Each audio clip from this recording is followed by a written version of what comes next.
Thank you. I don't have any tea bags, but you have. I do. Thank you. So young. 25. 25. And 2 children, 2.5 children, apparently. Hi. So, and today at 11 o'clock, I hope to be able to go again to the same place. So, friend of the family. He made Aliyah from Toronto, the father, and got married here, and he was a doctor, and he passed away a few years ago from cancer, 60s, and now his son fell, his son Yonadav Evanstein, and funeral's at 11. Should give us strength. Tremendous sacrifice. This poor family went through so much. So, of course, we're dedicating our learning to their souls and to the strength and success of the Jewish people at this time. And B'ezrat Hashem, we will beat these Amalekites and bring a better situation for the Jewish people in Zion. Zat Hashem. All right. How was your Shabbat? I only found this out after Shabbat. The Shabbat was fine, and Shabbat was peaceful. Baruch Hashem. We actually had some. Rav Michael had 3 former students over for Shabbat, so we stole them for lunch. So we had some Machon Meir alumni. One of them is going into the army very soon. I don't know if you met him. Yishai, he was here for a couple of weeks. Yeah, so he came, and some interesting discussions. And I think I told you, I spent my Friday at the shooting range, taking my course, bought a gun on Friday, to do what we can. Yeah. Do what we can to protect it. It's all in the hands of Hashem, obviously, but it's a mitzvah to do what we can to protect ourselves. I think it's important. It's important to me, anyways, to emphasize. It's a little bit of a realization that with all of our faith in Tzahal, and of course, that's the only way that the Medinat Israel can succeed, with a strong Tzahal. Yeah, they're not. It's like this big, big ship. It's very powerful, but it takes a long time, slow and prodding, until it gets into gear. And it's like first aid. It's like the paramedic comes on the scene. Doesn't replace the hospital. Doesn't replace the doctors. But you need a first responder sometimes, and Tzahal can't be everywhere right away. And if there's an attack, it's going to be on our turf. The least we can do is, get a licensed firearm and learn how to use it properly. And ultimately, the government and the Tzahal will be fighting this fight, but citizens have a role too. So, B'ezrat Hashem should protect us through all the various different responders, first aid, and the big guns when we get to that. And now the big guns are active and fighting the fight, and soldiers falling every day, it seems like. So, B'ezrat Hashem, we're going to win swiftly and with as few casualties as possible. All right? Hananel, how you doing? You came back last night? Okay, you got to see your family a little bit. It was restful Shabbat? Good. I had to go there and give Divrei Torah. Did you give some Divrei Torah? Good for you. Give them strength. I don't. Move your hand so we can hear you. Move your hand. Yeah? You said you feel weak, but you have to. Yeah, I have to courage. You have to have I courage. saw everything,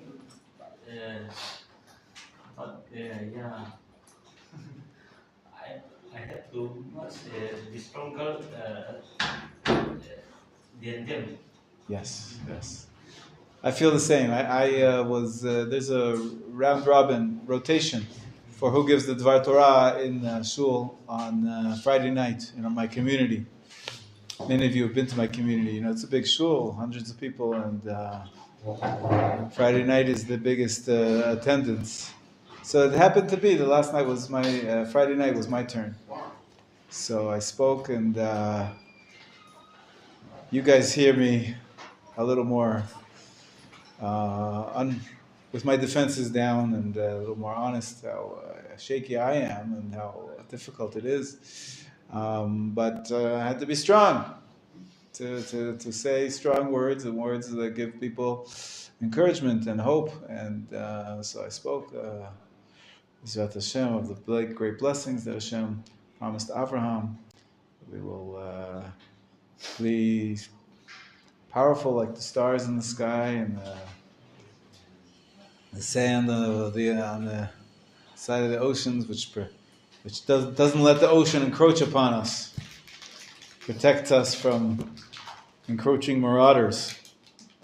We're like the sand, and not only protection, but also the next phrase is Yirash Zarachat Sha'ar Ovav, that your descendants shall inherit the gates of the city of the enemy. So we should win, Bezrat Hashem, vanquish our enemies, and be protected and be strong. Bezrat Hashem, like the dust of the earth, that you trample it. Sometimes we get trampled, but then the earth gets packed and strong and gives back with equal force, like a spring. So we're at that stage now where we're trying to fight back and even though we got trampled, we're gonna Bezrat Hashem fight back and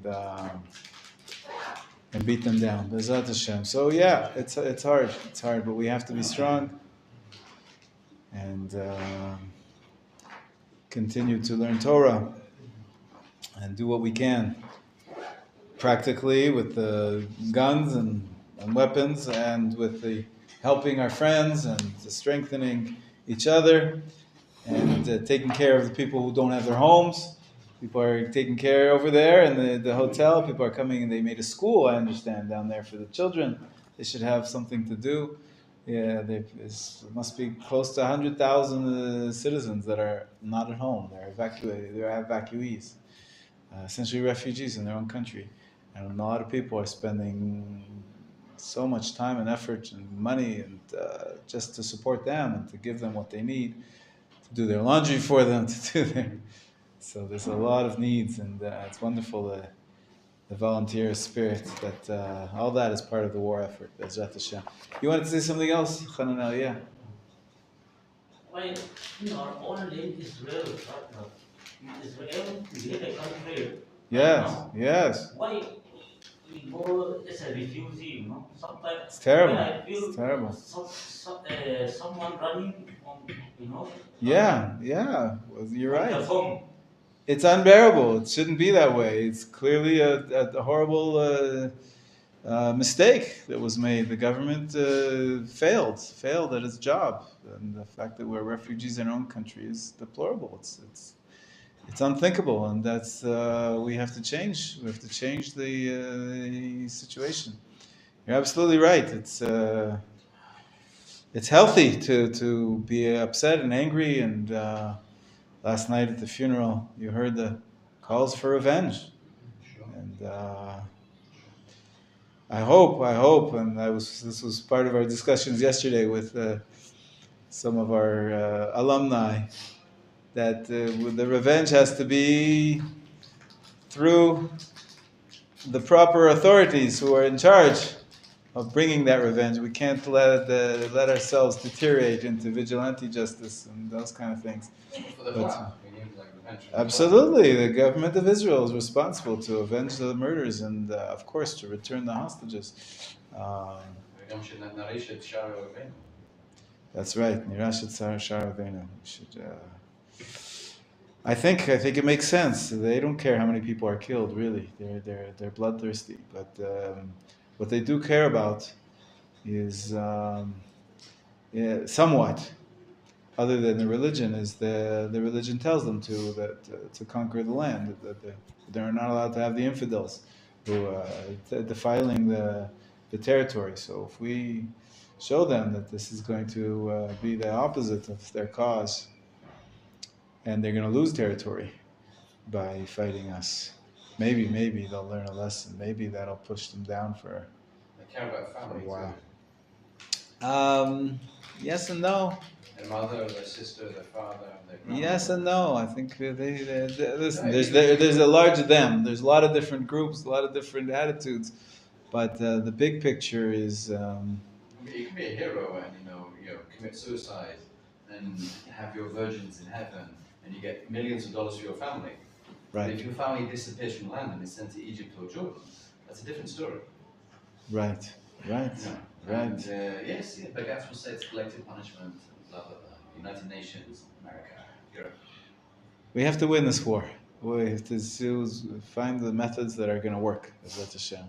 And the methods of giving them more territory doesn't seem to be working. I think it just gives them more appetite and more motivation. So, okay, we were terrorists, so they gave us land. Oh, great! Let's continue to be terrorists, and then we'll get more. We'll get Beersheba. We'll get Tel Aviv. That's what their plan is. To see, let's keep going with the terrorism because it works.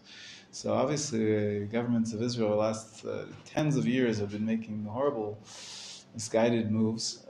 Everybody wants peace, but we've got to do what works, not what you believe and dream up that it'll work in some dream world.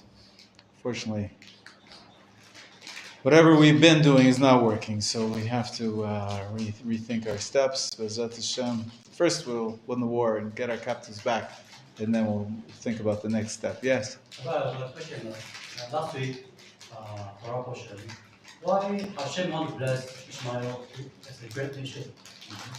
I mean, why Hashem himself bless Ishmael? It's not like he said, go through Abraham. It's not Abraham give the blessing. Hashem give the blessing to why? Good question. Good question. I think that it's very deep. It's very deep that we have to understand that we don't have anything against other nations in the world. Other nations are supposed to exist, and God created them, and they're God's children too. All the nations are God's children. We don't begrudge Ishmael's life, and not even Ammon and Moab's life, and they all have their right to live, just not the right to kill us. And that's what we're fighting here. Well, to take the land.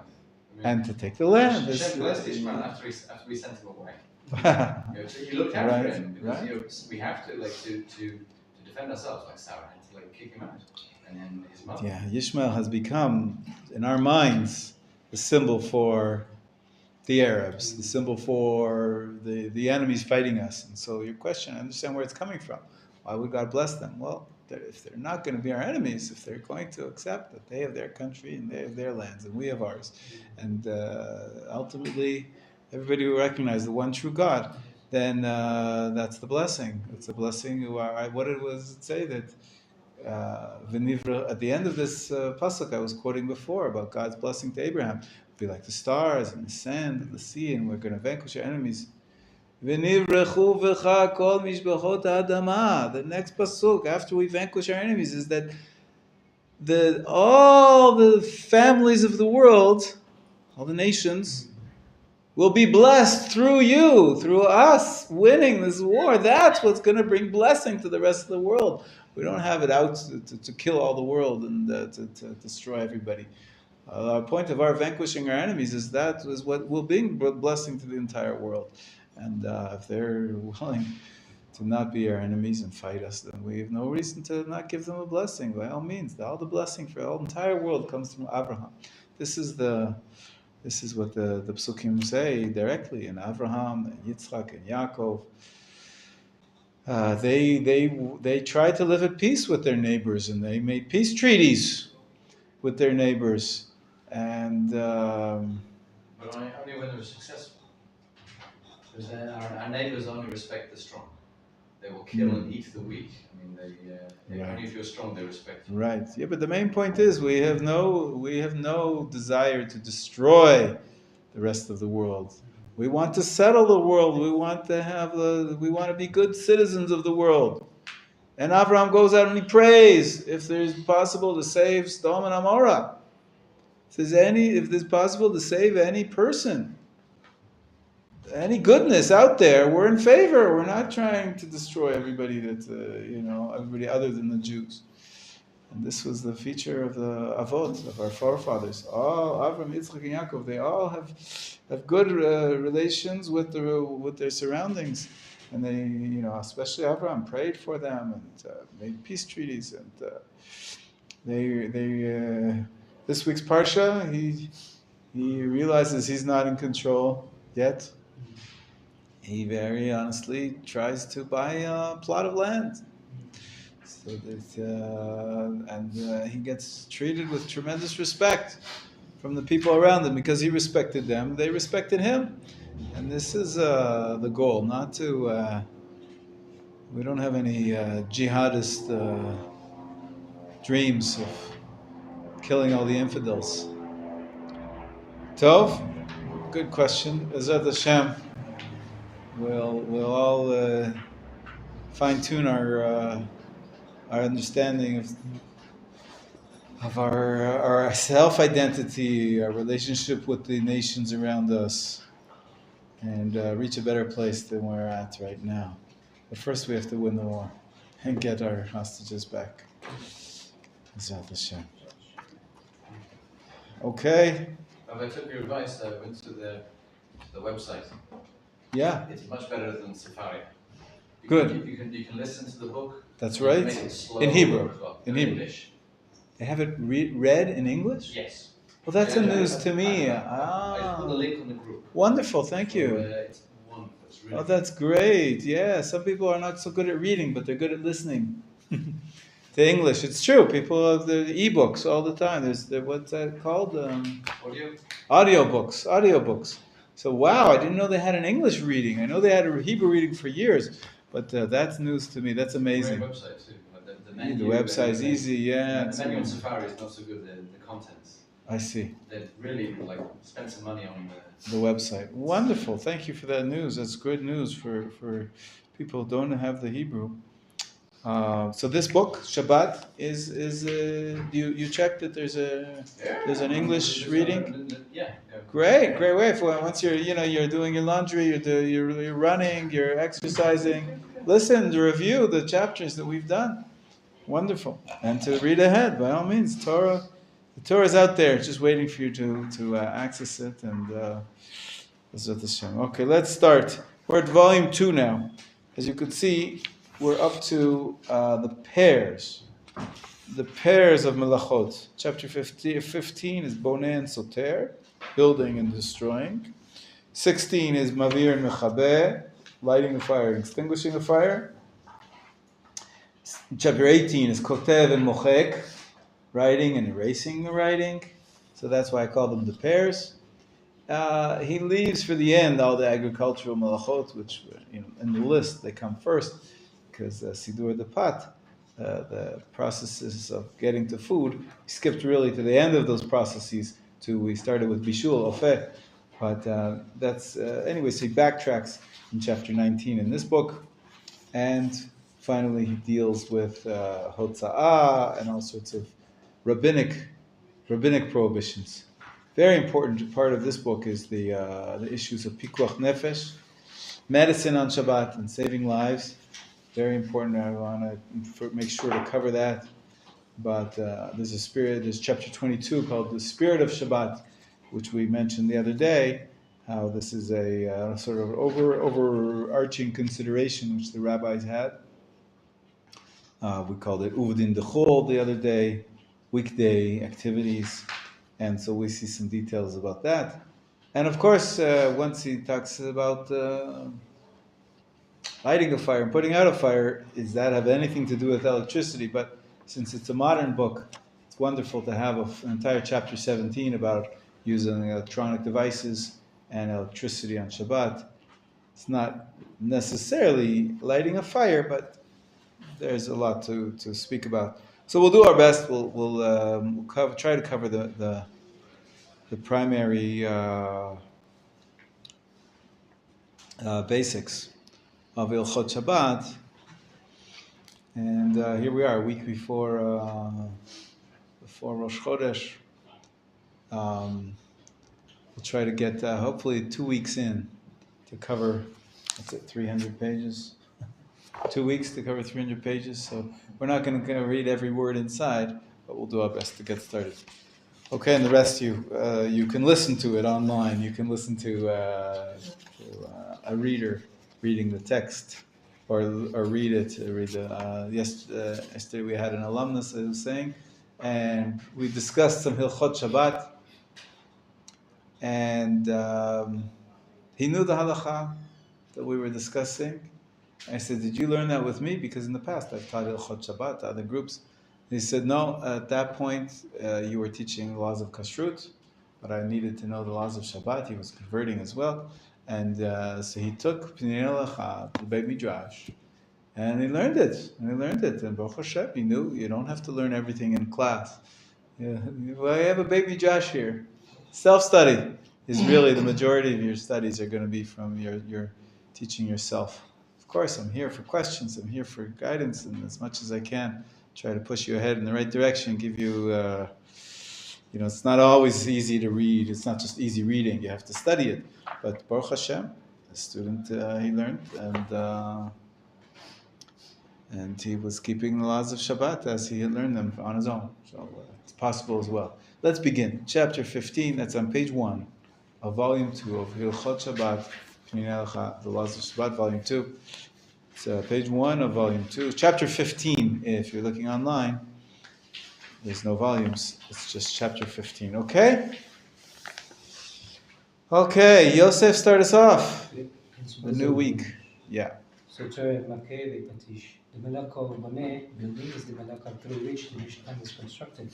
The Menachem is included in leveling the ground in preparation for erecting the Mishkan upon it, and so that people can walk easily in its courtyard.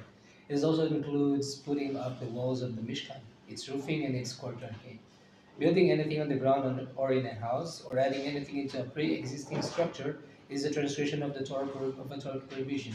Therefore, if one fulfills in a small hole in a wall or a yard, adds cement or plaster to a wall, or adds water to freshly poured concrete to strengthen it, a process known as curing, he has transgressed the Torah prohibition. Shabbat. Any activity that is forbidden on account of boneh may not be undone. On account of melacha of soter, demolishing, assuming that there is a purpose to demolition, if the fact of undoing is destructive, it is rabbinically prohibited. Examples of purposeful demolition include destroying something in order to rebuild it more effectively, digging a hole in the ground or in order to lay foundations, or drilling a hole in the wall in order to insert a screw. Shabbat. Okay, so boneh means building, soter is demolishing. What did we say the other day? That there's the rules of melechet machshevet. You only violate the what's called work on Shabbat if it's done in one of the rules was constructive work, not destructive work. So that's what's a little tricky. Isn't demolishing destructive? No, it's only going to be biblically prohibited if you demolish it for the sake of building. Example is, you want to tear down a wall to put in a door. Okay, it's part of fixing the building. But if you're just demolishing the wall because you want to... Open space. Sorry? Open space. Open space is also, you're creating, you're fixing up the building for yourself. Demolishing just because you What did we have a picture of? A little boy who's just being destructive, right? He just Holding a hammer. holding a hammer for no good reason. He was just destroying. So that would not be a biblical prohibition of demolishing. It's a rabbinic prohibition, but not biblical. You have to find a way in which the demolishing is also constructive. Let's turn the page and go to the third melacha. There's a third melacha. I said pairs, but in this case we're actually going to add a third one into make it a threesome. Top of page 2. Another melacha connected to building. What's a patish? Hammer. Makeh? To strike. Not mukte. Not mukte. Mukte is something else. Makeh bepatish. It's one of the 39 categories of work. It's the last one in most of the lists. It's not really put together with boneh and soter, but let's see why. How does he translate makeh bepatish? Applying the finishing touch. Applying the finishing touch. He doesn't translate it literally, the hammer blow, makeh bepatish, but metaphorically what it represents is this melacha is whenever you're building something and the last finishing touch is what actually completes the building, and that is another category of the prohibited work. Go ahead, for example. For example, after completing the construction of a house, sometimes there are stones protruding from the wall. They are then often hammered down to make the wall's surface uniform. Similarly, after completing the manufacture of a metal tool, there are sometimes rough edges remaining that are smoothed out using a hammer. Both of these actions are prohibited on account of makeh bepatish. Toldot of this melacha include fixing broken tools, improving tools whose manufacture is complete, and installing a window to allow air to circulate and light to enter. Mishnah Torah. There are different opinions in the Gemara regarding whether certain construction-related activities are prohibited on account of boneh or on account of makeh bepatish, Shabbat. We will not explore these types of disagreements since they are primarily purpose of this work is to teach people what is permitted and prohibited rabbinically and Torah by the Torah. Go ahead. Making cheese on Shabbat prohibited by Torah law because it causes component parts of solidify and coalesce in the manner of construction. Torah. Making snowballs or snowmen is also prohibited, but since these do not last, the prohibition is rabbinic. Remember this. Coming soon to a neighborhood near you. Snow. It's a big excitement in Israel whenever it snows. Usually Jerusalem gets 1 or 2 snows a year. Not always is there enough snow to build a snowman or to make snowballs. But the question always comes up, we forget from year to year, can I make a snowball and throw it at my children for fun? Not on Shabbat. Rabbinically prohibited because you're building a snowball. You're taking little parts of snow and pushing them together, and that is a prohibition of boneh. Okay, we're not going to look at all the details, all the examples, but let's skip ahead now, please. Rabbi, how about making ice on Shabbat? It's a good question. Some people prohibit it because of that reason. But the truth is, as opposed to us making a snowball, you're not actually doing anything with your hands. You take water and you put it in the freezer. And then it freezes because of the freezer. You're not building it.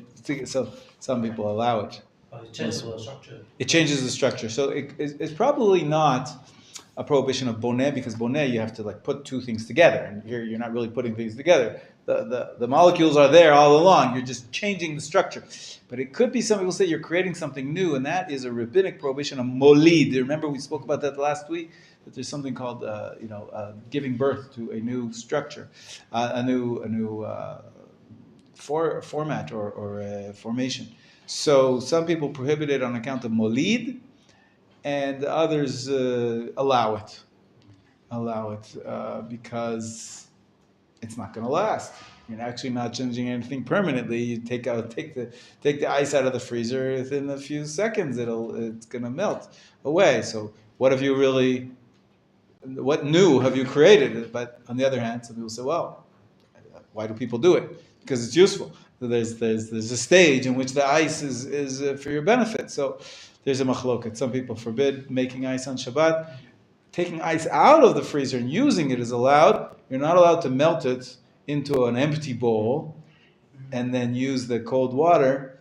That's prohibited, but you're allowed to put it into your drink or into your food or into, because then you're not really destroying a structure. It's sort of like the lemon we said that you're allowed to juice lemon into food because it doesn't really become a separate liquid for any amount of time. It just automatically joins the next food that it becomes. It sort of blends it into the next food. Same thing, you could take ice out of the freezer and put it into your glass of water that has water in it or juice in it, but not into an empty glass.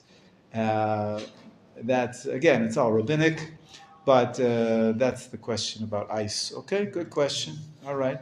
Other examples, though. Let's see something more practical. This is taking a hammer and a nail and putting the nail into the wall to hang up a picture. Probably prohibited from the Torah. You're building. No more greater building than putting a nail into the wall. But if the nail's already there, then you can use it. You can hang the picture on it. Picture's not part of the wall. In any case, let's see some more practical examples. I think the principles are pretty clear to understand. There is a tolada abuna. If you look on page 6, a tolada, a derivative category called making an ohel, a tent. What is a tent if not a structure? Right? Yeah, you have to build only with hammer and nails. You have to build with wood or cement in order to violate this prohibition. No, Torah is very clear that a tolada is pitching a tent. So a tent, which is using sheets or some kind of material, is prohibited by Torah law if the tent is going to last. Most of our tents, you put them up, you put some pegs down, and so creating a tent-like structure is a problem. Sometimes the kids play on Shabbat afternoon, and they make a little house for themselves in the living room. They take a blanket and they put it over the couches or in between two chairs, and that may be rabbinically prohibited.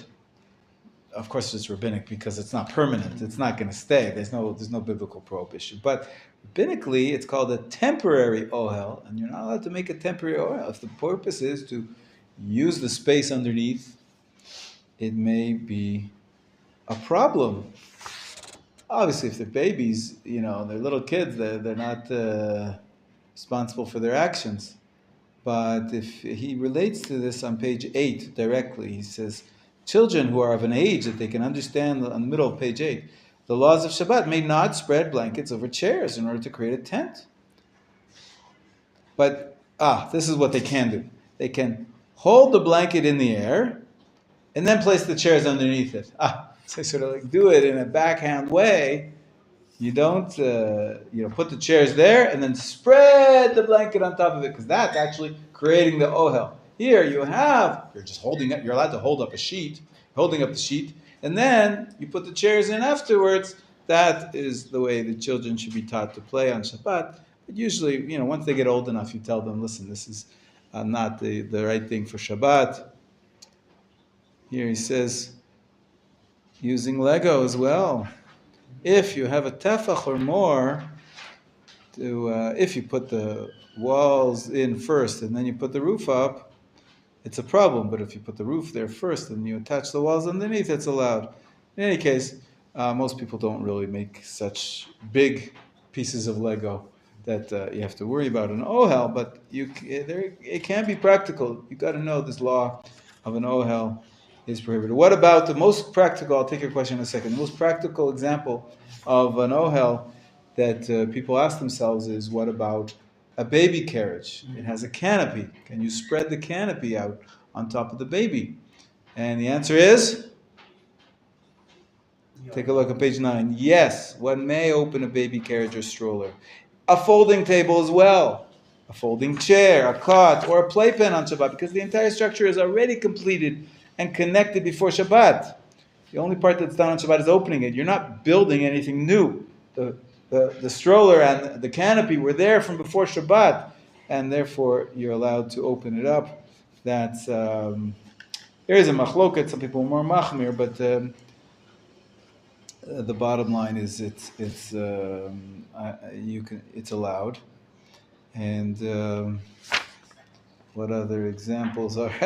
But it seems like Yeah. umbrella, so umbrella is already completed and disconnected for Shabbat. That's right. You look on page 10, the last line of section 5, it says, the universal custom is to forbid using an umbrella on Shabbat because it resembles an oil. Although you're absolutely correct, Stephen, that according to the rules we just said, there should be no problem opening up an umbrella. It's already connected from before Shabbat. It has this. Sometimes it retains a tefach even before while it's folded up. And the truth is, when the umbrellas first came out, there was a big debate about whether they're allowed for use on Shabbat, and many rabbis forbid it, and they gave all sorts of reasons. Some of the reasons had to do with this ohel business. Some people said, well, wait. The original umbrellas, they had pegs and all sorts of straps which had to be put in, and it was not as developed as they are today with the spring, and metal poles which are manufactured in the company. The original umbrellas were much more do-it-yourself type of things, and you were like stretching out the canopy and then inserting an arm here and putting a strap on it. It was much more like creating it from scratch, and I believe that's why the custom developed. Also, the rabbis were worried about umbrellas that maybe you'd come to carry them on Shabbat, right? Because it stops raining, you close the umbrella, you carry it. Not everywhere is there an eruv. You're not allowed to carry in the public domain unless there's an eruv. We're going to learn that's the last chapter. In the last few chapters in the book are the laws of carrying. Anyways, it became pretty universal that we do not use umbrellas on Shabbat. Although you're right, technically it's hard to find exactly why it would be prohibited. It really shouldn't be a problem of ohel, and in most communities there's an eruv. Anyways, you're carrying your siddur and your talit. Why not carry the umbrella? This became the common custom, and pretty much no Orthodox Jews use an umbrella on Shabbat. My father-in-law had a pet peeve. He was a rabbi, and he wanted to create like a special hat, which had like an umbrella structure to it. Yeah. Anyways, it never really happened. Never really happened. But what else? שלום עליכם. דף ה' עמוד ב'. דף ה' עמוד ב'. ה' עמוד ב'.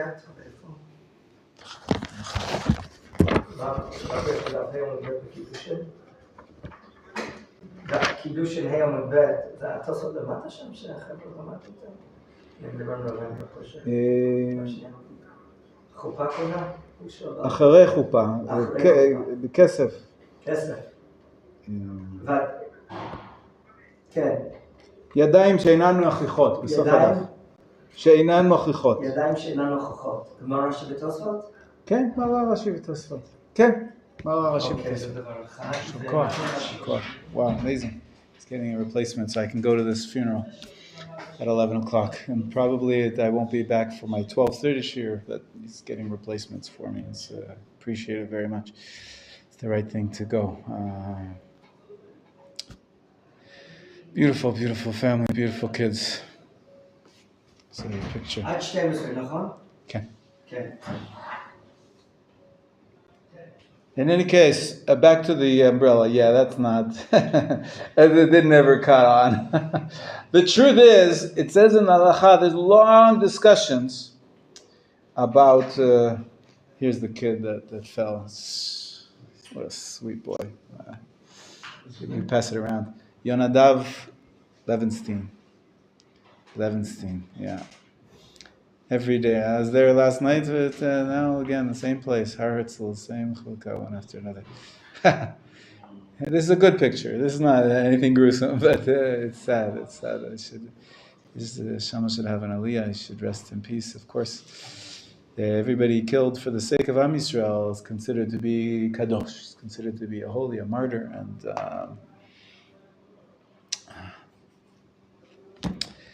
Tov. Anyways, there is a long discussion about hats.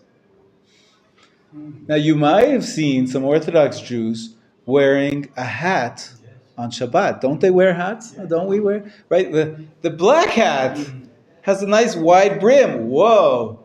That brim is creating an ohel. It's like a tent-like structure. If it's wider than a tefach, and some of these hats, they get bigger and bigger, right? It's fashion, and we get richer and richer. So the hats tend to get bigger and bigger. And there's different styles in different communities, but some of those hats have a very wide brim. It might be more than a tefach, and that would be prohibited.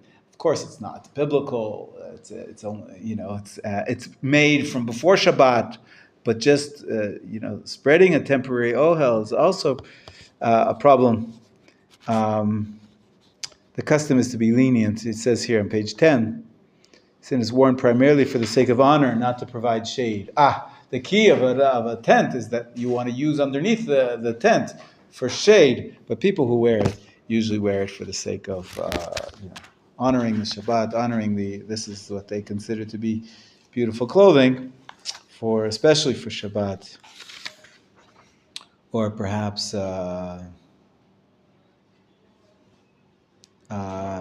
maybe the custom relies on Rashi, means the hat is never comparable to an oil. It's not an oil. You don't have to worry about it. In any case, that's some of the practical implementations of an ohel. Be careful. One of the most practical things to worry about is glasses. Anybody here wear glasses? Does it happen ever that it gets broken? Does it ever happen that the screw falls out and the lens falls out? Sometimes it happens, right? Or the arm falls out because the screw gets loose. If you look on page 14, he deals with this directly, and he says,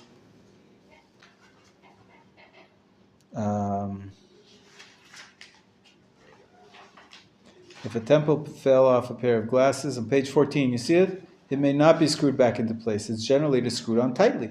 One may not even attach it loosely because one might forget to untighten it. That's transgressing a Torah prohibition. However, if the screw is lost and there's no longer any concern that anyone will tighten it, one may reattach the temple using a safety pin.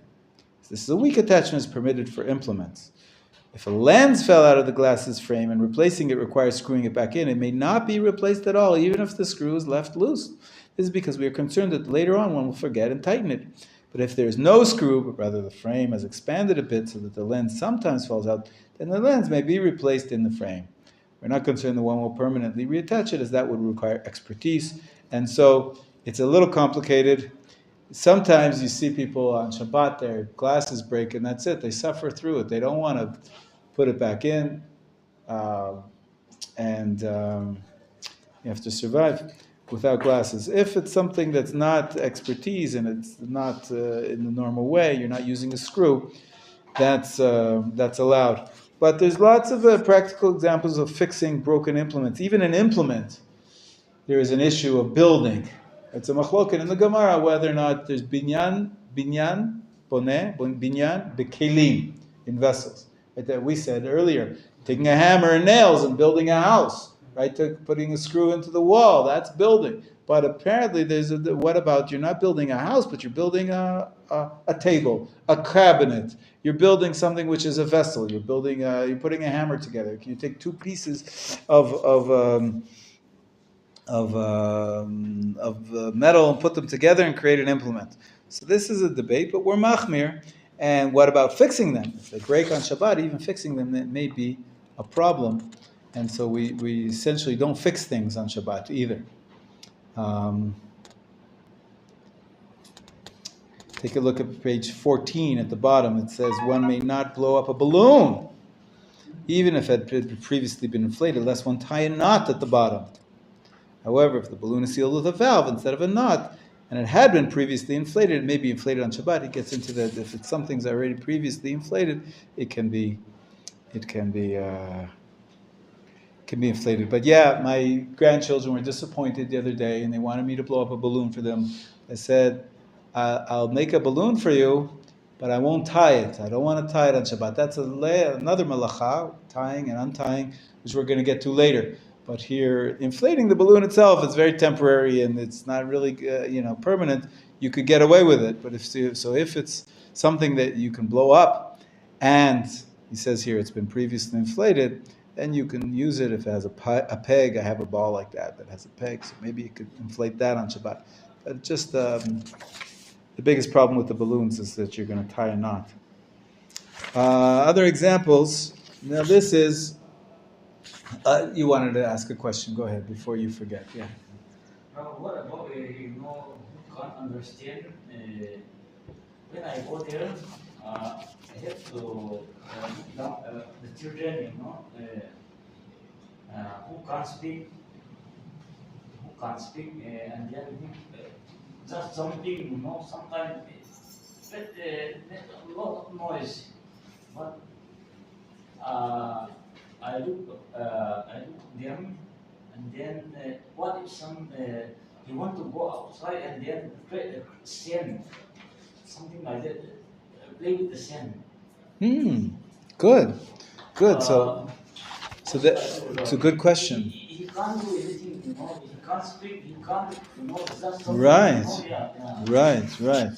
So that's if you look on page 15, it talks about, and we talked about it earlier, it was mentioned already, that there's building in the ground, not only in the making walls for a building, but even flattening the ground in order to build there is part of creating a structure.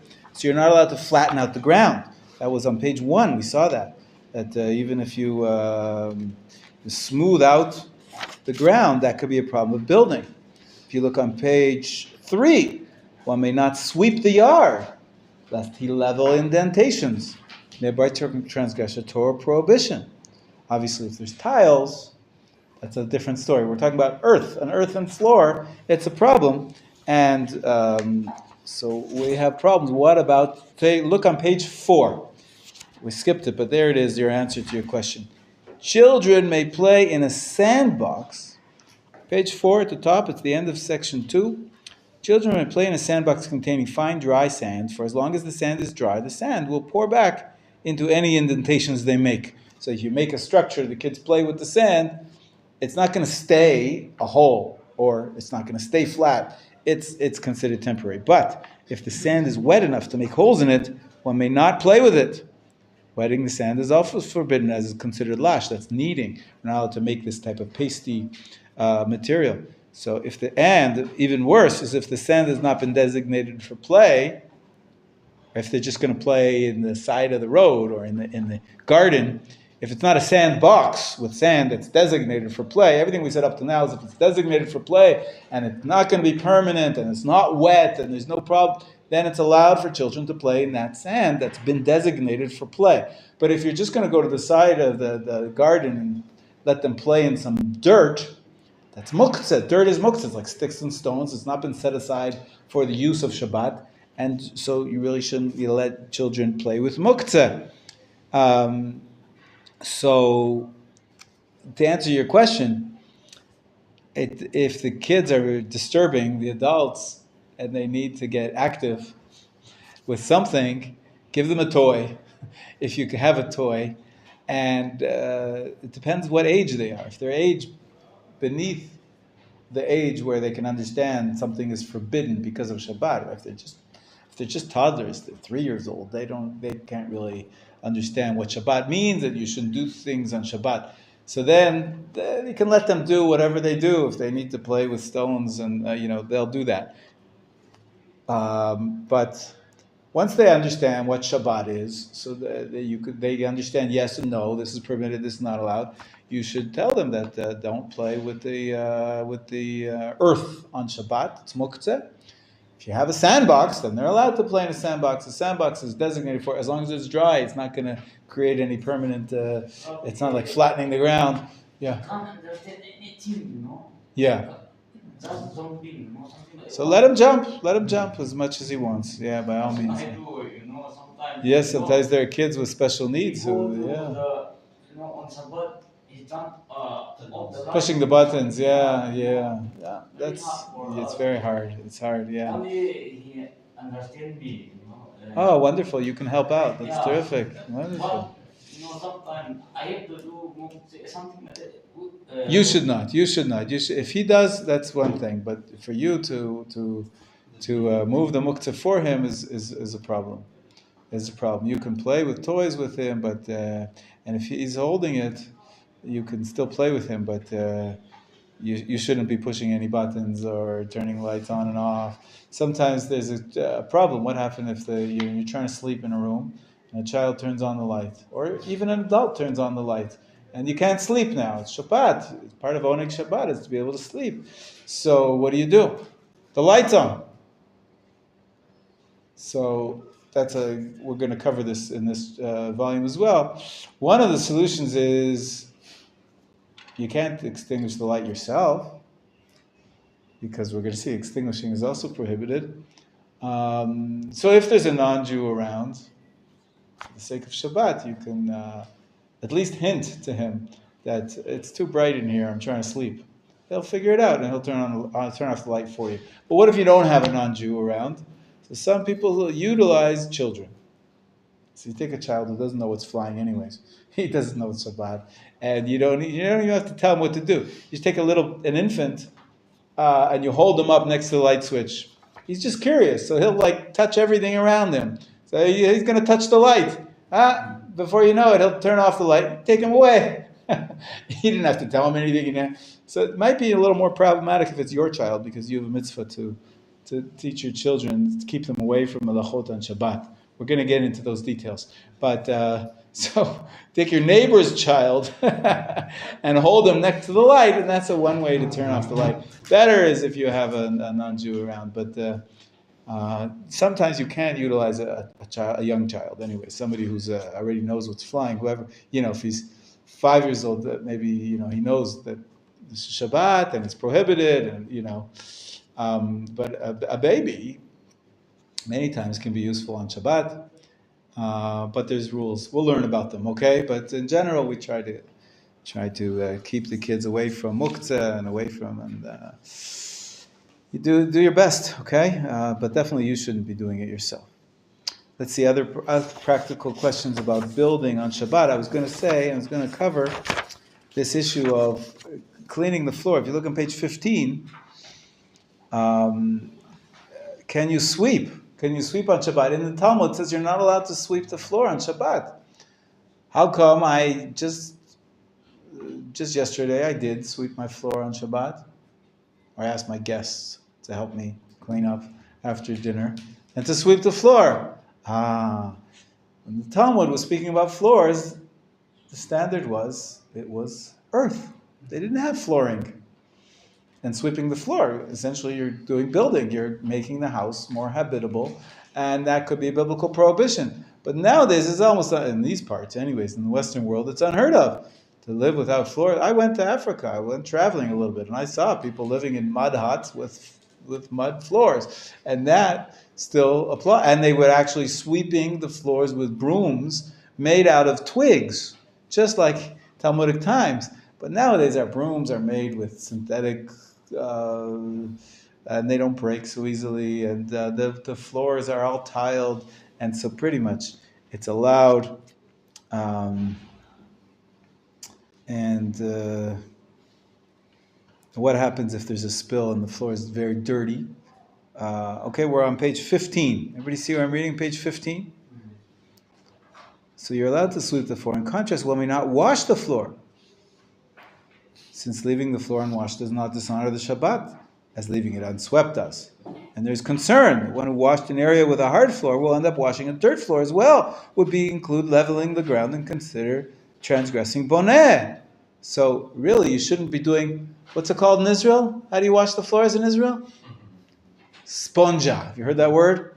Sponja. People, Middle Eastern technique for washing the floors. You pour water everywhere, and then you take a magav, a squeegee, and you push the water out of the house into the street or into the yard. So that you're not allowed to do on Shabbat. But what happens if the floor really is disgusting? Nowadays we have, we don't really have dirt floors anywhere, and there's big, somebody spilled some soup or some chicken sauce, and the ants are getting to it, and you can't walk there, and it's just, to your eye, it looks really. Oh, wonderful! Go enjoy. Yeah, and from India, He rarely speaks to her. She doesn't have a good internet reception where she is. And there's a civil war going on, and this poor guy, his family's in a civil war in India, and here he lives in Sderot, and he got caught up in seeing terrorists shooting at him. They went looking for him, and he had to hide in the bushes.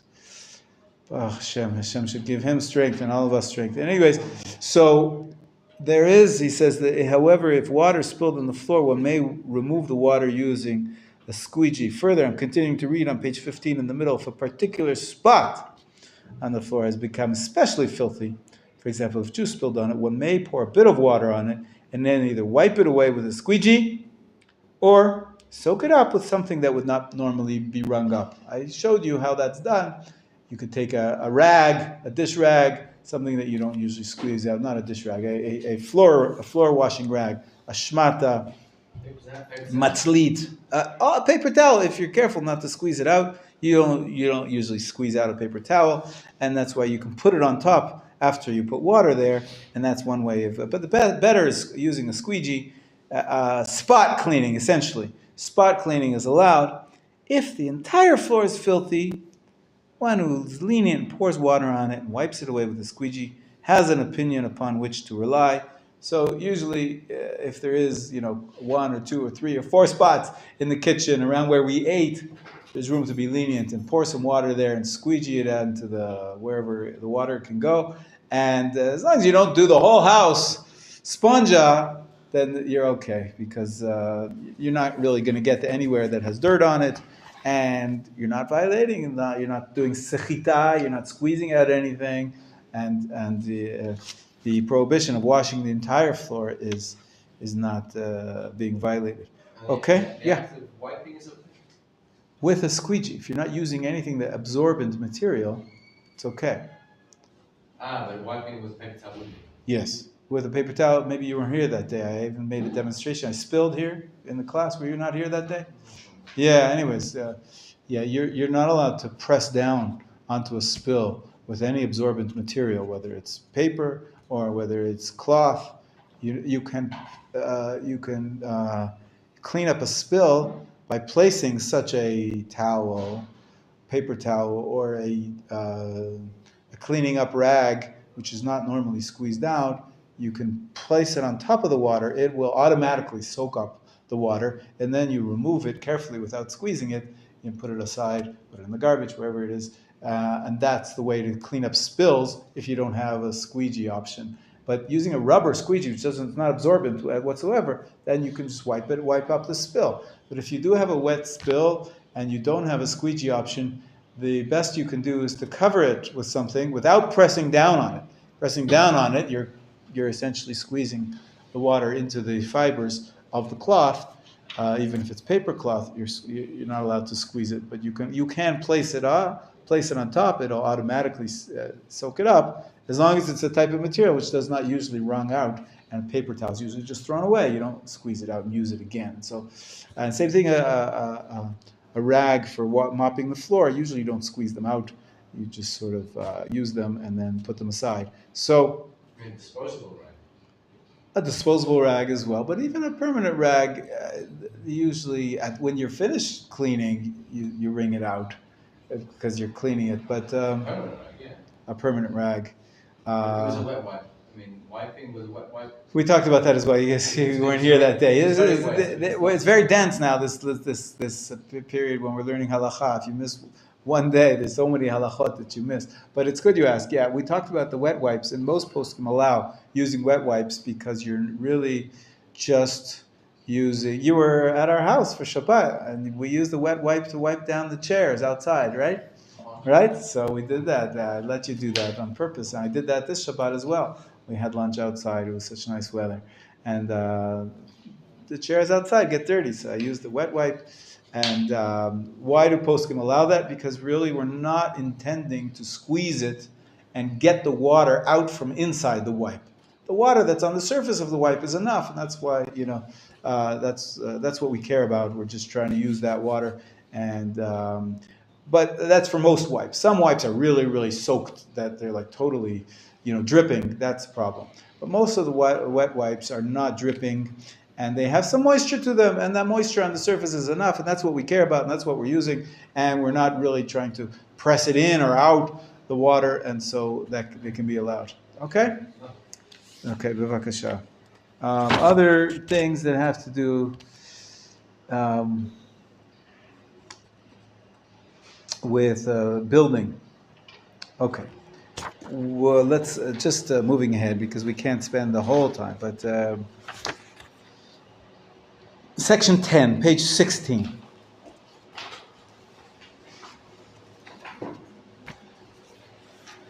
By the way, if you're washing dishes, you can see section 9. It says one may remove garbage that accumulates in the sink strainer.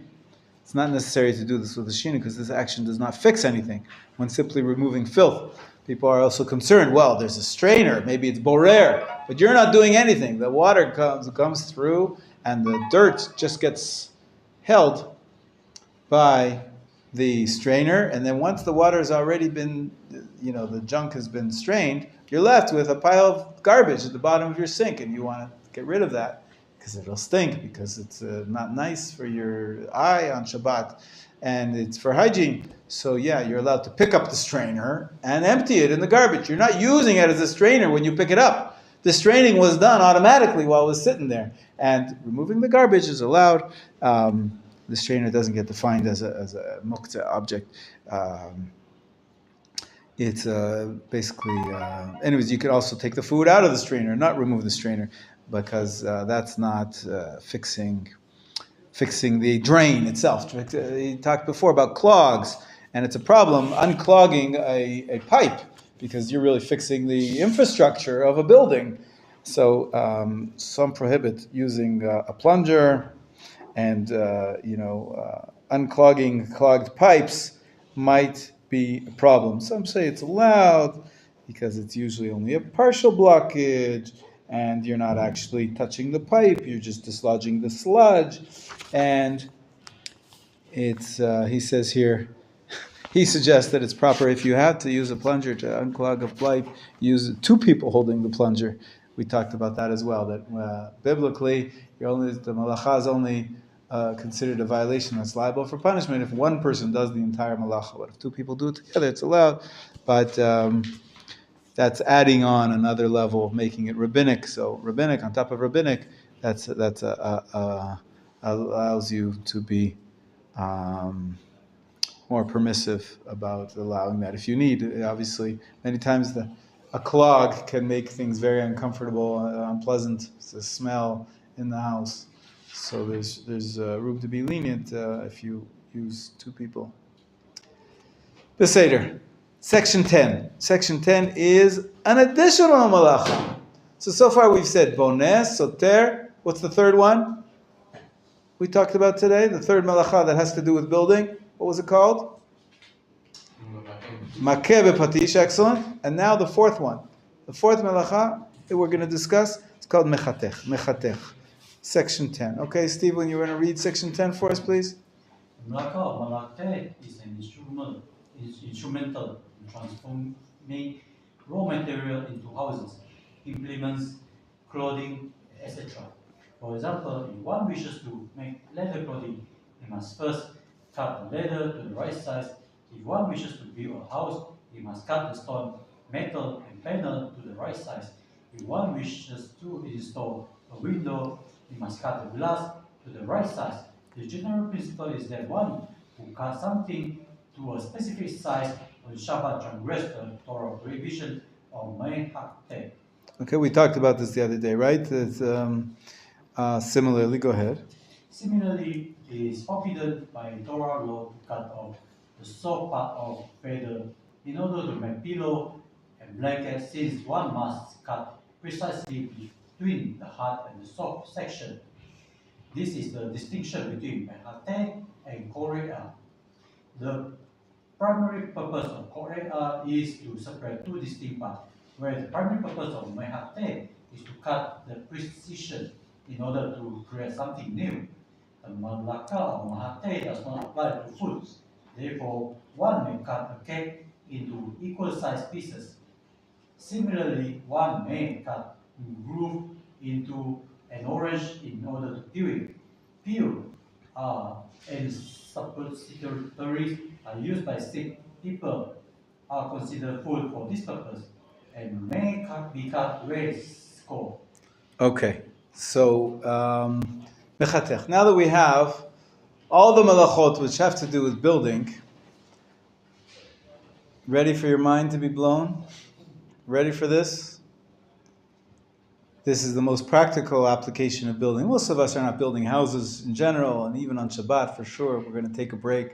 And we're not putting up nails into the wall to hang up pictures on Shabbat.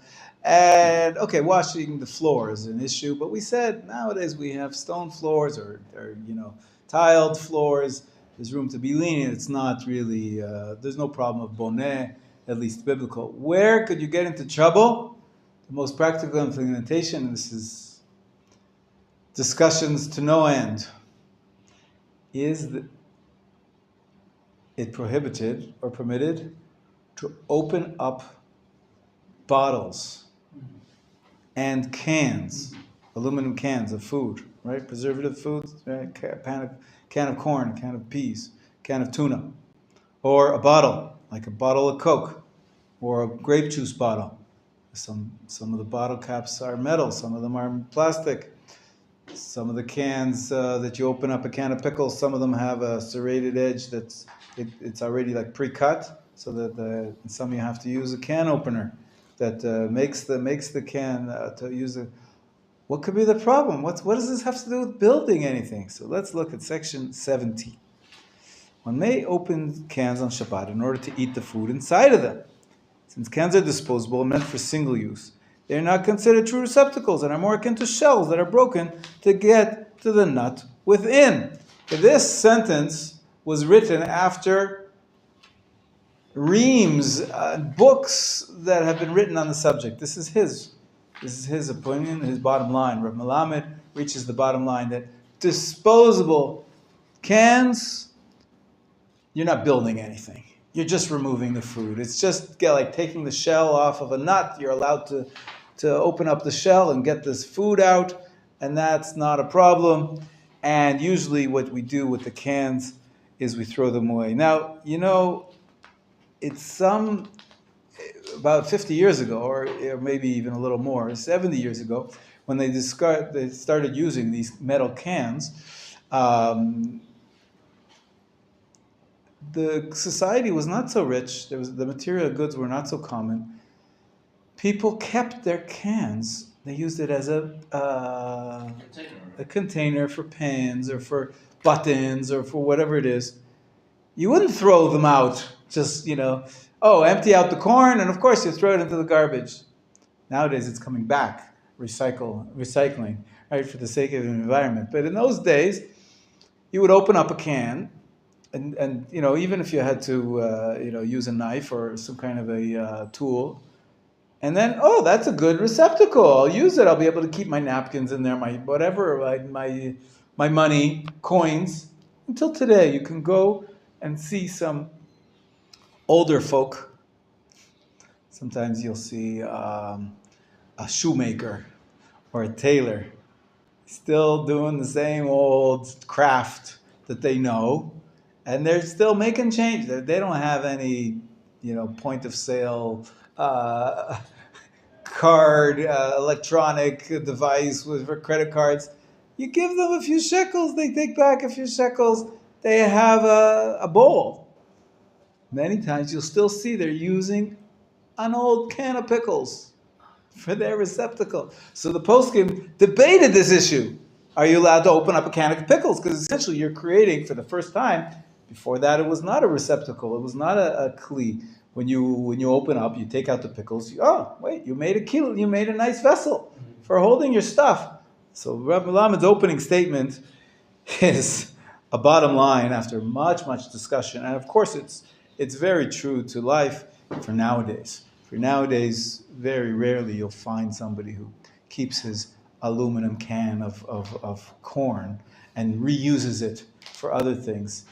Some people still do it, but essentially it's not designed for that, and it's more like breaking a shell to get to the food inside. Yes, Shmuel. Today we have plastic, like when I buy nuts. Yeah. And they come in plastic containers. You can say to buy, I use the plastic container. Yes, So, we're going to get to that. This is the starting point, and this is the first major issue is, if you look at the bottom, page 17, about eight lines from the end, the Talmud spoke about some kind of a barrel which you had to break off the top so it wouldn't be a good barrel for the future, as long as he does not intend to create a receptacle, right? The principle that he's basing himself on is, with all these, aluminum cans, we don't intend to create a receptacle. If you look at the bottom, he says one may open them on Shabbat if one plans to eat their contents, even if it will take several days to finish the food. Once the food is finished, the can is thrown out. Therefore, it is considered unimportant and may be opened on Shabbat. However, one who intends to reuse the can for other items may not open the can on Shabbat, since it's creating an opening and rendering it usable, which amounts to creating a receptacle. For some people, therefore, they say, okay, so a can of pickles or a can of corn, that's not allowed because some people might really want to use their receptacle again, reuse it. What about a bag of potato chips? Not Pringles. A bag. Well, I want to use it as a bag because do I eat them all at once? I eat one at a time over the course of an hour. During that hour, that bag of potato chips is a nice receptacle. I'm using it as a receptacle.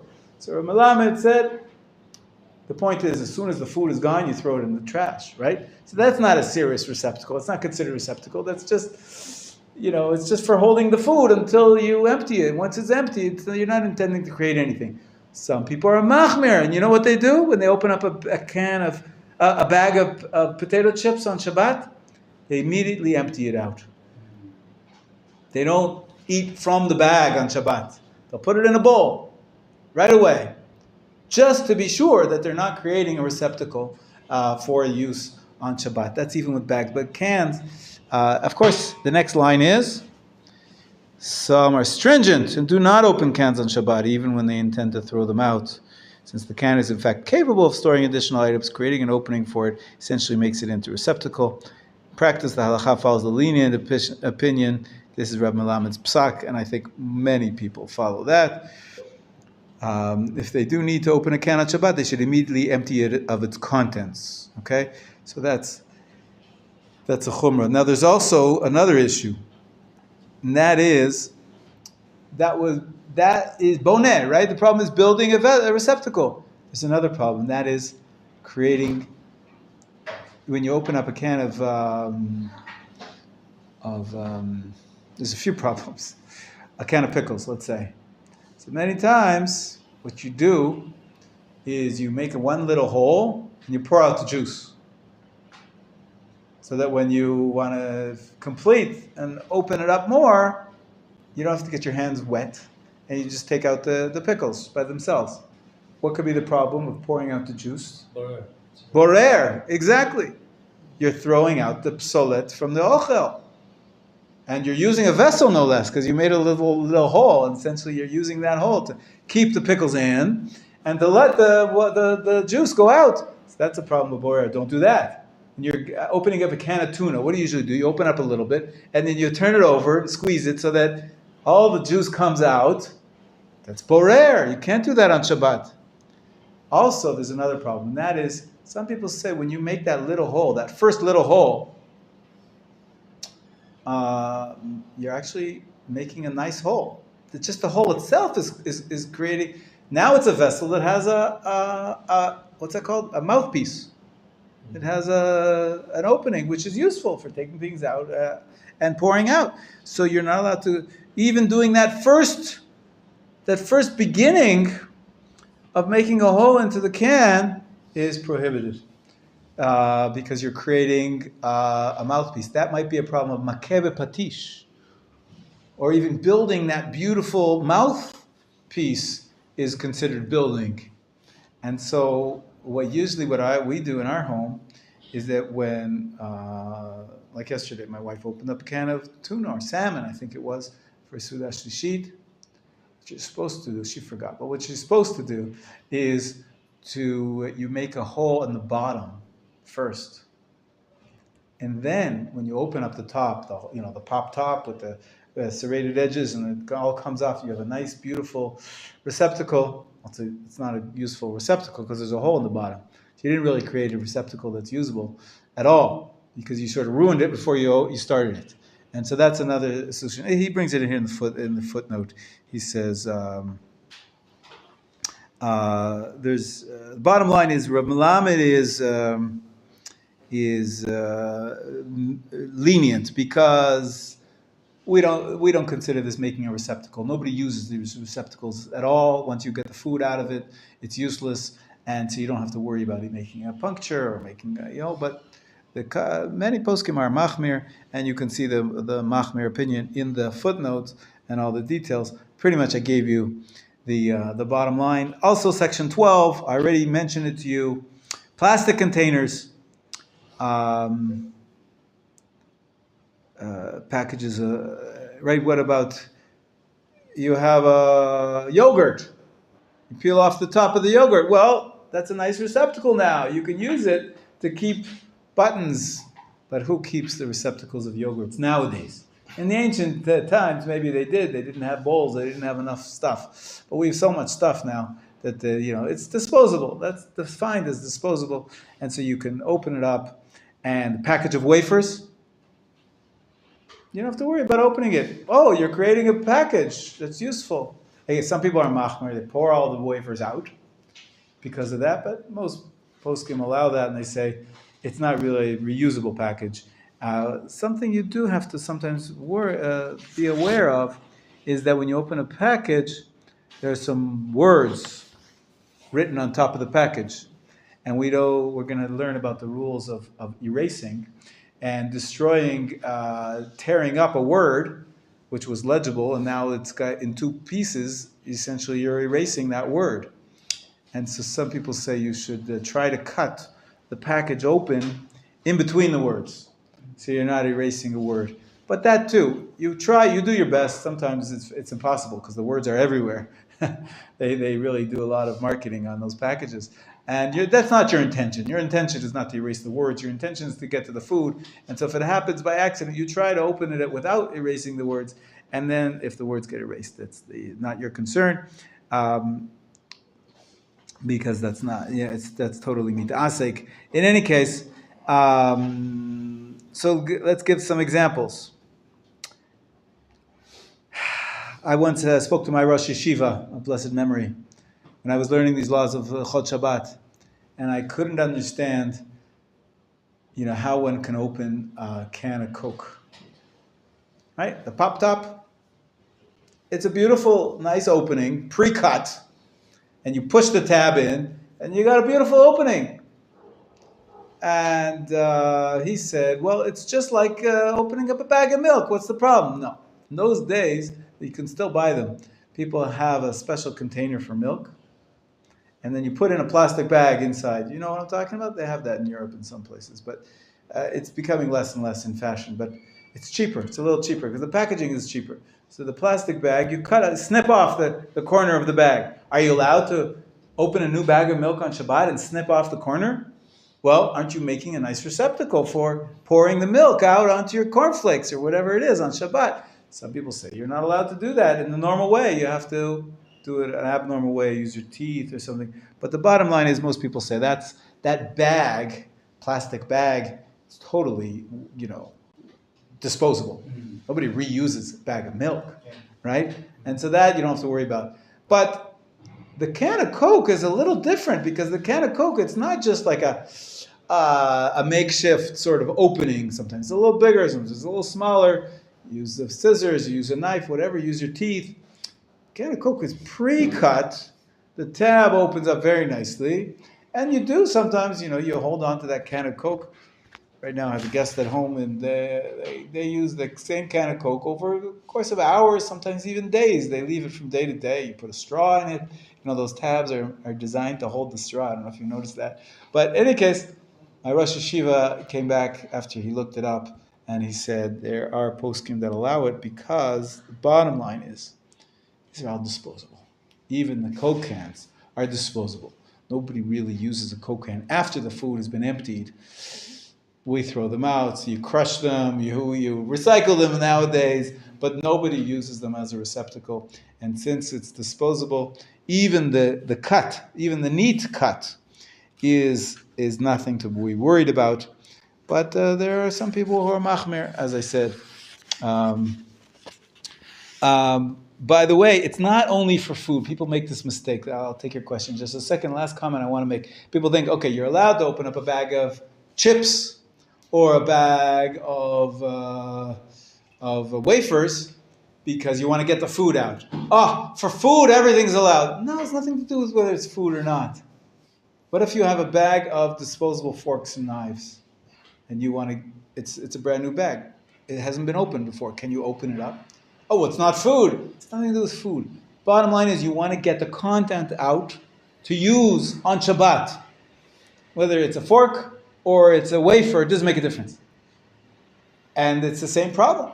Are you creating a receptacle or not? As we said, things which are disposable, pretty much we don't worry about creating a receptacle. If you want to be machmir, you pour it all out at once, right away. Right after you open it, you pour it out into a bowl, into another container. But the point is, same thing with, can you open up a new package of tissues? If you want to use the tissues on Shabbat, yes. It's not food, but it doesn't matter. Open up the package. You do have to be careful not to open it on the serrated edge, right? Sometimes there's like an opening pre-cut, and we said that's like mechatech, right? That's your cutting to precise. So when I open up a new package of tissues, you open not on that dotted line where it's designed, maybe made weakened a little bit so that you can open up and it retains its shape. So that's what you have to do. Yeah, but a new package of diapers, you need to open up the plastic bag on Shabbat. There's no problem opening it because you want to use it on Shabbat. And it says here on page 20, it is proper to open them more messily than one would during the week. And those who are stringent, they destroy the packaging so that it cannot hold its original contents. But you don't have to worry about that. As long as you are dealing with disposables, there's room to be lenient. The last thing we still have to talk about is the bottles and bottle caps. I'll get to it in a second, but I had a question. First, Benjamin had a question, then I'll take your question. Yeah. Coca-Cola can. It's coming up. It's coming up. That's I mentioned already what my opinion is, that you could be lenient and open up a can of Coke. That's in section 14. I see now, I spoke about it before we read it inside. Popping the top open. Some people are machmir because there's such a beautiful pre-cut hole that you're creating. It's a neat opening. And some people say, open it just a little bit on Shabbat, but there are poskim that allow it because it's disposable, essentially, and even better. But they could puncture it and make it an unpleasant, unsightly. Yeah, that would be the way to do it if you want to be machmir. You puncture the can of tuna or salmon from underneath. Yeah. And then you can open it. Yeah. But can you, if you squeeze the juice, that's still borah, right? Squeeze? The squeeze juice out from that's that is still prohibited. Still prohibited. Yeah. That doesn't. Right. So if you look in section 20, page 23, section 14, some forbid opening a pop-top can on Shabbat. They're concerned that it may constitute boneh because it creates a neat opening that allows one to drink. They're also concerned that it may be mechatech because the tab is pre-scored and produces a very precise opening. However, many permit this because it's meant to be disposable and food is not the right heter. It doesn't matter if it's food. You still cannot do boneh or mechatech to get at food. The fact that it's food is not what makes it a heter. What makes it a heter is that you're not intending to create a receptacle, and also even the mechatech is not an issue because that only applies when material must be cut to an exact size. Here it doesn't matter really where it's cut. You're not cutting specifically. It's just they did that to make it easier for opening, and you're allowed to. So one may be lenient, but it's a machloket. Okay, the last thing to talk about is opening bottles. Section 13, which we skipped. Bottles. Well, the bottle's there already. It's a receptacle. What's the problem? So I already mentioned, I think the problem may be the bottle cap. Believe it or not. The bottle cap. Now, to make this understandable, I don't know if you've ever been to a factory of grape juice bottling or any kind of bottles. Grape juice has the metal bottle caps, you know what I'm talking about? And sometimes they have like a little petals on the side that open up. Basically, that never was a bottle cap. There's a piece of sheet metal, and like this, or I'll take a piece of paper here. It's different from a beer booking cap? Yes, because it's screws. Well, most beer bottles are not screw caps. Okay, so you take this sheet metal, excuse me, right? And you basically, there's a machine that stamps it on top of the bottle. Now the bottle has the spiral, what's it called? Jutting out edges, and the bottle cap gets those edges by being smushed on top of the bottle. So you never had a bottle cap until when do you have a nice bottle cap where you can open and close and reuse your grape juice? It's only when you open it up for the first time. When you open up, you break those petals and you take it off, and okay, now you've got a useful bottle cap. You're creating it on Shabbat. Many poskim say you're not allowed to do that on Shabbat. Let's read it inside. Okay, page 21, section 13. Shmuel, you read for us, please? From the top, section 13. Go ahead. Opening bottles. Poskim disagree about whether one may open a wine bottle that has a metal screw cap. Some prohibit opening it, maintaining that before the bottle is opened, the cap is simply covered. But after it is opened and separated from the little metal rim that is left behind in the bottle, it becomes an implement because it has become a screw cap that aids in opening and closing the bottle. However, most poskim are not concerned about opening such a cap. They maintain that even before it is opened, it is already considered a bottle cap. Opening it does not create a new entity. Separating the middle rim from the cap is comparable to cracking open a nutshell in order to eat the nut. Additionally, one who opens the bottle has no intention of making an implement, just wants to open the bottle. Even though it happens to be that a screw cap is created, there is no prohibition. Although one who wishes may be lenient, may do so. One who wishes to may be lenient. Yeah. One who wishes to may be lenient and may do so. And there are many who are lenient in practice. In Lechatchila, it is preferable to defer to the stringent opinion and open such a bottle before Shabbat. An additional solution is to keep around old bottle caps and then immediately throw out a new cap after opening the bottle on Shabbat. Since in this case there is no intention to use the bottle cap that was open on Shabbat, even those who are stringent will concede that that one may open it. That's good. If no bottle cap is available and the bottle was not opened before Shabbat, another solution for those who are stringent is to puncture the bottle cap before opening it. this effectively ruins the bottle cap, so that after it is opened, it is not considered an implement. According to those who are lenient, it is preferable to keep the cap. It is preferable to open the cap without puncturing. Even most of those who are stringent regarding a metal bottle cap maintain that a plastic cap may be opened, as this is considered a bottle cap even before it is opened. Thus, opening a plastic bottle cap does not make it an implement. This is the custom. One may also use a corkscrew to remove the cork. Right, regarding the plastic bottle caps, like the caps on top of bottles of water or bottles of big bottles of soda, clearly they're created in a plastic factory separately, and then they're screwed onto the bottle. Sometimes they also have a little ring or little tabs on the edge, and the problem is, well, how can we open that? We're like, before those tabs are broken or before that ring is cut off, it's not useful. So Rav Shlomo Zalman Auerbach said that you can, if you try hard, you use a fork or a knife, you can actually get that bottle cap off of the bottle even without breaking the rings, because plastic is a little bit flexible. And so he said, you don't have to worry about it, you don't care about it. And so basically we can use plastic bottle caps, but not metal bottle caps. That's the common custom, is we're machmir about it, except for sometimes if I have a Sephardi. In my opinion, it was mostly the Sephardi poskim who allow it against Rav Shlomo Zalman Auerbach.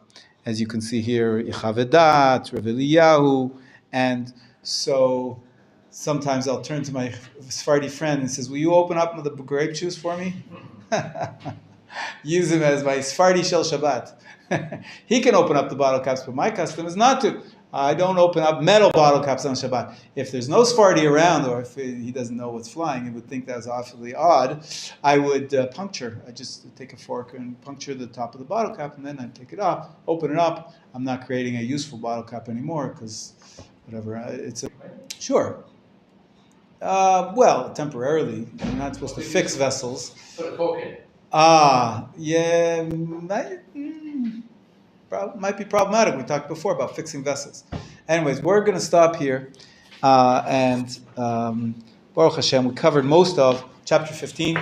Tomorrow we'll move on.